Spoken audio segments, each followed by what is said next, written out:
everyone, my name is Ganesh and I have completed Scratch development course from Roboprenr.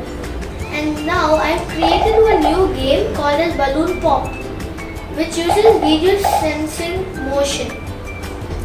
So if I wave my hand, the balloon will give some pop sound and it will move to a different place. So if I do that, the score will increase. So as you can see, this is how we do it.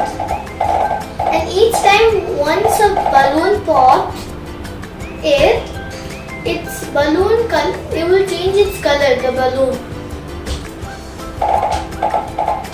So the code that I use is video sensing. I go there and I click on when video motion greater than 20, go to random position, switch costume to balloon 1B, change score by 1, play pop sound, switch costume to balloon C, change score by 1, play pop sound until done, and go to costume, switch costume to balloon A.